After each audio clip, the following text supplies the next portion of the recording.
Alia शवाइटी channel पर programme breaking barriers में मैं हूं आपकी होस्ट आलिया। 4 से 5 बड़ी खबरों पर बात करते हैं और ये खबरें एक तस्वीर बनाएंगी।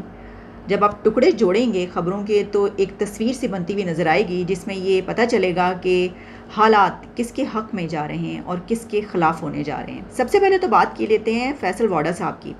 फैसल वाडा साहब वो जो अंदर की खबरें हम तक पहुंचा रहे हैं, मीडिया तक हम तक जो खबरें अंदर की पहुंच रही हैं कि इमरान खान के ख़िलाफ़ क्या करने का प्लान बनाया जा रहा है, उनके ऊपर 10 साल का बैन लगेगा, उनकी सियासत ख़त्म हो चुकी है, उनकी पार्टी पर 10 साल का बैन लग सकता है, अंजाम है ये ख़ात्मा हो चुका, बहुत ख़तरनाक मोड़ पर वो आ चुके हैं और ईद पर उनकी गिरफ़्तारी का प्लान बना है, ईद पर या ईद के फ़ौरी बाद उनको गिरफ़्तार कर लिया जाएगा वगैरह वगैरह। वही फैसल वाडा ने अब ये कहा है कि इमरान खान वो तो एक स्टार है, वो स्टारडम के साथ पैदा हुआ है, उसकी बहादुरी दलेरी पर तो कोई सवाल नहीं। उन्होंने कहा उसकी इमरान खान की बहादुरी दलेरी गुडनेस अच्छाई विजन इसके ऊपर कोई बात नहीं है, इसके ऊपर कोई सवाल नहीं। मैं तो उस पर बात ही नहीं कर सकता। मैं कौन होता हूँ कि उसकी दलेरी बहादुरी और उसके स्टारडम पे बात करूँ। वो तो एक सेलिब्रिटी है, वो तो पैदा ही इसी स्टारडम के साथ हुआ है। तो इसके ऊपर क्या कहें कि बदलता है रंग आसमां कैसे कैसे। क्या हालात जो हैं वो उन्होंने पलटा खाया। अगर वो ये खबर दे रहे हैं और वो एक अच्छे पैराए में इमरान खान की बात कर रहे हैं, उनकी तारीफ़ कर रहे हैं, तो इसका मतलब है कि हालात पलटा खा रहे हैं। अच्छा, जब आप इस खबर को और ख़बरों के साथ देखते हैं, जैसे कि एक खबर ये है कि शाहिद खाकान अब्बासी की मुलाकात हुई है नवाज शरीफ साहब से। वहाँ पर जब वो मुलाकात करके बाहर निकले तो जर्नलिस्टों ने उनसे कुछ सवाल किए जिसमें उन्होंने एक ग्रैंड डायलॉग प्रपोज़ किया। उन्होंने कहा कि जब ये सवाल किया क्या क्या बात हुई, कितने घंटे, तो उन्होंने कहा देखें 1 बजे गया था, 3 बजे निकला हूँ वगैरह वगैरह इस तरह की बातें। उन्होंने कहा नहीं, कोई नई पार्टी मैं नहीं बना रहा। लेकिन एक बात उन्होंने बड़ी अहम की और वो ये थी कि उन्होंने नवाज शरीफ साहब को ये कहा है कि इस वक्त डायलॉग की ज़रूरत है, तमाम स्टेक होल्डर्स को बिठाया जाए जिसमें इस्टेब्लिशमेंट भी हो। सहाफ़ी ने उनसे ये सवाल पूछा कि क्या इमरान खान को भी डायलॉग में शामिल करने की बात करें आप, उनको भी। तो उन्होंने कहा कि हाँ, ना सिर्फ इमरान खान बल्कि इस्टेब्लिशमेंट इमरान खान सब जितने भी स्टेक होल्डर्स हैं इस मुल्क में, उन सबको मिलकर बैठना चाहिए, एक ग्रैंड डायलॉग करना चाहिए ताकि पॉलिटिकल टर्मोइल इस वक्त जो है उसका हल निकाला जा सके। पाकिस्तान के लिए ये हमें डायलॉग करना चाहिए।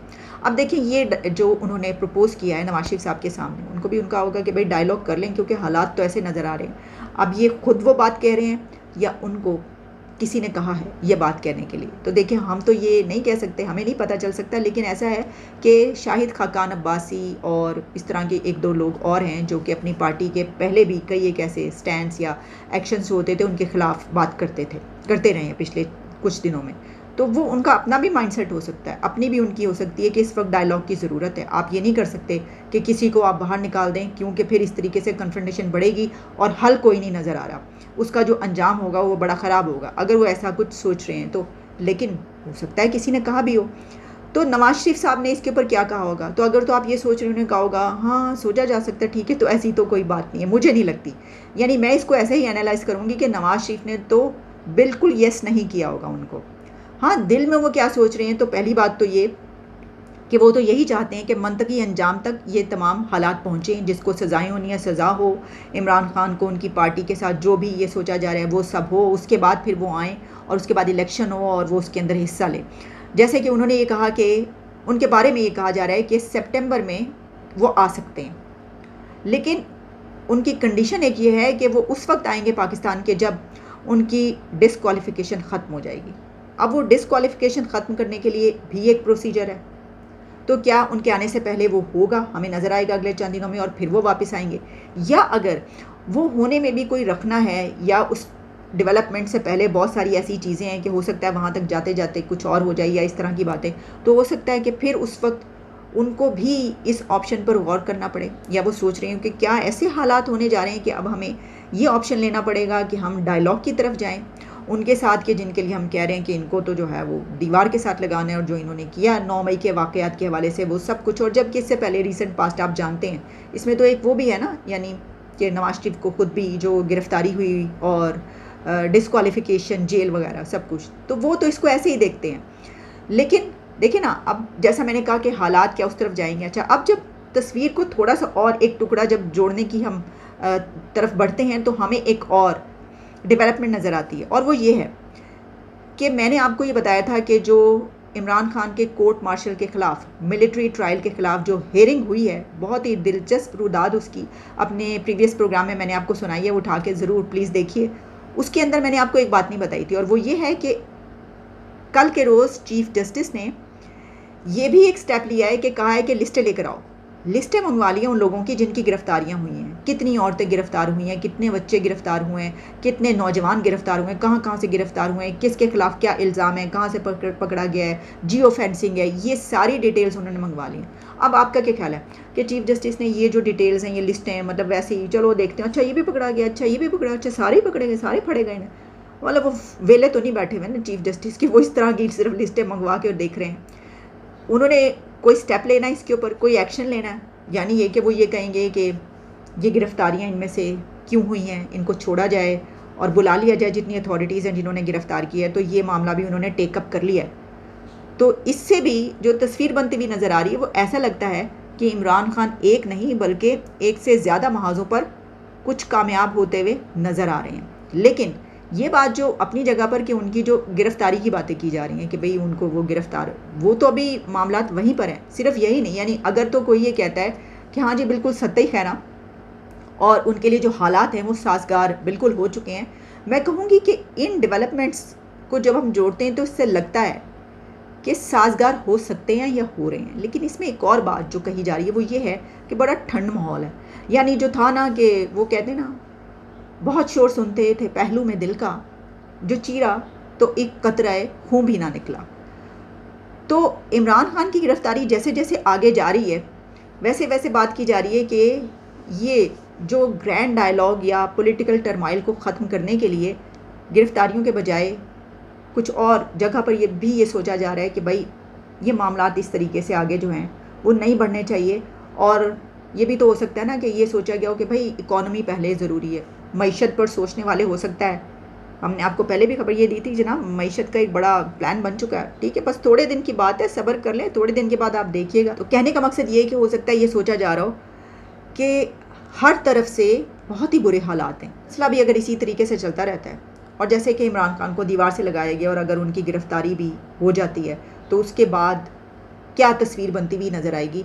तो क्या हम मज़ीद बहुत ही गहरे पॉलिटिकल टर्मोइल में तो नहीं दाखिल होने लगी कि ऐसे फेज़ में कि जहाँ पर फिर हालात इससे भी ज़्यादा ख़राब हो जाए। लेकिन ये मतलब कहा जा रहा है कि कुछ तरफ से ऐसी बातें हो सकता है कि सोची जा रही हूँ। तो कुछ लोग ये चाह रहे हैं कि हालात इसी तरीके से आगे बढ़ें और गिरफ्तारी हो और ईंट से ईंट बच जाए, लेकिन कुछ लोग इसको ऐसे देख रहे हैं कि कुछ और बड़े काम हैं वो पहले वो ना कर लिए जाएं। और क्या ये इस तरीके से मामला ठीक होगा या ख़राब होगा ये तो हमें पता चल जाएगा। लेकिन ऐसा नहीं है कि गिरफ्तारियां नहीं हो रही।